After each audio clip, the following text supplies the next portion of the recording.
Hi hello ಎಲ್ರಿಗೂ ನಮಸ್ಕಾರ. Welcome back to my YouTube channel ವಿಭಿನ್ನ ವಿಷಯ. ಇವತ್ತಿನ ರೆಸಿಪಿ ರವಾ ವಡ ಹೇಗೆ ಮಾಡೋದು ಅಂತ ನೋಡ್ಕೊಂಡು ಬರೋಣ ಬನ್ನಿ. ನೋಡಿ, ನಾನು ರವಾ ವಡ ಮಾಡಲಿಕ್ಕೆ ಮೊದಲಿಗೆ 1ರಿಂದ 2 ಕಪ್ ಆಗುವಷ್ಟು ನೀರನ್ನು ಬಿಸಿ ಮಾಡಲಿಕ್ಕೆ ಇಟ್ಟಿದ್ದೇನೆ. ಅದಕ್ಕೆ ರುಚಿಗೆ ಎಷ್ಟು ಬೇಕೋ ಅಷ್ಟು ಉಪ್ಪನ್ನು ಹಾಕಿದ್ದೇನೆ ಹಾಗೂ 1 ಸ್ಪೂನ್ ಆಗುವಷ್ಟು ತುಪ್ಪವನ್ನು ಹಾಕಿ ಕುದಿಲಿಕ್ಕೆ ಬಿಡ್ತಾ ಇದ್ದೇನೆ. ನೋಡಿ, ನೀರು ಚೆನ್ನಾಗಿ ಕುದಿಬೇಕು. ಕುದಿತಿರುವಾಗ ನಾವು ಇಲ್ಲಿ 1 ಕಪ್ ಆಗುವಷ್ಟು ಚಿರೋಟಿ ರವೆಯನ್ನು ಹಾಕ್ತಾ ಇದ್ದೇನೆ. ನೋಡಿ, ರವೆಯನ್ನು ಹಾಕಿಬಿಟ್ಟು ಚೆನ್ನಾಗಿ ಮಿಕ್ಸ್ ಮಾಡ್ಕೊಳ್ಳಿ. ನೋಡಿ, ನೀರೆಲ್ಲ ಇಂಗಬೇಕು. ಅಷ್ಟರ ತನಕ ಸಣ್ಣ ಉರಿಯಲ್ಲಿಟ್ಟು ಬೇಯಿಸ್ಕೊಳ್ಳೋಣ. ನೋಡಿ, ಇದಿವಾಗ ಕುದಿ ಹೊಡೆದಿದೆ. ಸಣ್ಣಗೆ ಕುದಿತಿರ್ಬೇಕಾದ್ರೆ ನಾವು ಇದಕ್ಕೆ ಸ್ವಲ್ಪ ಸಾಸಿವೆ, ಸ್ವಲ್ಪ ಬೇವಿನ ಸೊಪ್ಪು ಹಾಗೆ ಸ್ವಲ್ಪ ಹಸಿಮೆಣಸು, ನಾನಿಲ್ಲಿ 2 ಹಸಿಮೆಣಸನ್ನು ತಗೊಂಡಿದ್ದೇನೆ. ಹಾಗೆ ಅರ್ಧ ಈರುಳ್ಳಿಯನ್ನು ಹಾಕ್ತಾ ಇದ್ದೇನೆ. ಈರುಳ್ಳಿ ಆಪ್ಷನಲ್, ಬೇಕಾದರೆ ಹಾಕ್ಕೊಳ್ಬೋದು, ಇಲ್ಲಾಂದರೆ ಸ್ಕಿಪ್ ಮಾಡಿ. ನೋಡಿ, ಎಲ್ಲವನ್ನು ಹಾಕಿಬಿಟ್ಟು ರವೆ ಜೊತೆ ಚೆನ್ನಾಗಿ ಮಿಕ್ಸ್ ಮಾಡ್ಕೊಳ್ಬೇಕು. ನೋಡಿ, ಇದನ್ನು 1 ನಿಮಿಷ ಸಣ್ಣ ಉರಿಯಲ್ಲಿ ಬೇಯಿಸಿಬಿಟ್ಟು ತಣ್ಣಗಾಗಲಿಕ್ಕೆ ಬಿಡಬೇಕು. ನೋಡಿ, ಇವಾಗ ಇದು ತಣ್ಣಗಾಗಿದೆ. ನಾನಿಲ್ಲಿ 1 ಸ್ಪೂನ್ ಆಗುವಷ್ಟು ಎಣ್ಣೆಯನ್ನು ಹಾಕಿಬಿಟ್ಟು ಚೆನ್ನಾಗಿ ಹಿಟ್ಟನ್ನು ನಾದ್ಕೊಳ್ತಾ ಇದ್ದೇನೆ. ನೋಡಿ, ಈ ರೀತಿಯಾಗಿ ರವೆ ವಡೆ ಮಾಡಲಿಕ್ಕೆ ಹಿಟ್ಟು ರೆಡಿಯಾಗಿದೆ. ನೋಡಿ, ನಾನಿಲ್ಲಿ ಕೈಗೆ ಸ್ವಲ್ಪ ಎಣ್ಣೆಯನ್ನು ಸವರ್ಕೊಂಡು ವಡೆ ಮಾಡಲಿಕ್ಕೆ ರೆಡಿ ಮಾಡ್ತಾ ಇದ್ದೇನೆ. ನೋಡಿ, ಕೈಗೆ ಸ್ವಲ್ಪ ಎಣ್ಣೆಯನ್ನು ಸವರ್ಬಿಟ್ಟು ಈ ರೀತಿಯಾಗಿ ಚಿಕ್ಕ ಚಿಕ್ಕ ಉಂಡೆಗಳ ರೀತಿಯಲ್ಲಿ ಮಾಡಿಕೊಂಡು ಹೀಗೆ ಕೈಯಿಂದ ಪ್ರೆಸ್ ಮಾಡಿಕೊಂಡು ವಡೆ ಶೇಪ್ ಕೊಟ್ಟರೆ ಆಯಿತು. ನೋಡಿ, ಈ ರೀತಿ ಒಂದು ತೂತನ್ನು ಮಾಡಿದರೆ ನಮ್ಮ ರವೆ ವಡೆ ರೆಡಿಯಾಗಿದೆ. ನೋಡಿ, ಎಲ್ಲವನ್ನು ಈ ರೀತಿಯಾಗಿ ಮಾಡ್ಕೊಳ್ತಾ ಹೋಗೋಣ.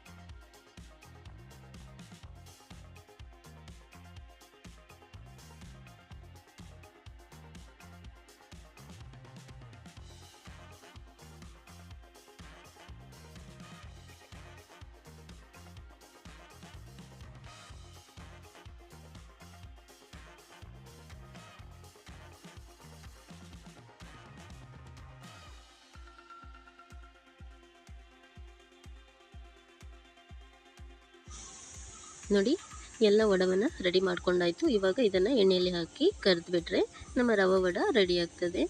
ನೋಡಿ, ಎಣ್ಣೆಯನ್ನು ಚೆನ್ನಾಗಿ ಬಿಸಿ ಮಾಡಿಕೊಳ್ಬೇಕು. ಹೈ ಫ್ಲೇಮಲ್ಲಿಟ್ಟು ಬಿಸಿ ಮಾಡಿಕೊಳ್ಳಿ. ವಡವನ್ನು ಹಾಗೆ ಹೈ ಫ್ಲೇಮಲ್ಲಿಟ್ಟು ಮಾಡಲಿಕ್ಕೆ. ನೋಡಿ, ಎಣ್ಣೆ ಚೆನ್ನಾಗಿ ಬಿಸಿಯಾದ ನಂತರ ವಡವನ್ನು ಎಣ್ಣೆಯಲ್ಲಿ ಹಾಕಬೇಕು. ನೋಡಿ, ಇದನ್ನು ಒಂದು ನಿಮಿಷ ಹೈ ಫ್ಲೇಮಲ್ಲಾದರೆ 1 ನಿಮಿಷ ಚೆನ್ನಾಗಿ ಫ್ರೈ ಮಾಡಿದರೆ ಸಾಕಾಗ್ತದೆ. ನೋಡಿ, ಇದರದ್ದು ಕಲರ್ ಚೇಂಜ್ ಆಗಬೇಕು. ಇವಾಗ ರವೆದು ವೈಟ್ ಕಲರ್ ಉಂಟಲ್ಲ, ಇದನ್ನು ಚೆನ್ನಾಗಿ ಬೆಂದಾದ ನಂತರ ನೋಡಿ ಈ ರೀತಿಯಾಗಿ ಕಲರ್ ಚೇಂಜ್ ಆಗ್ತದೆ. ಆವಾಗ ಇದು ಬೆಂದಿದೆ ಅಂತ ಗೊತ್ತಾಗ್ತದೆ. ನೋಡಿ, ಈ ರೀತಿಯಾಗಿ ಒಂದೊಂದೇ ವಡವನ್ನು ಮಾಡ್ಕೊಳ್ಳೋಣ.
ನೋಡಿದ್ರಲ್ಲ ಫ್ರೆಂಡ್ಸ್, ರವೆ ವಡೆ ಮಾಡೋದು ಹೇಗೆ ಅಂತ.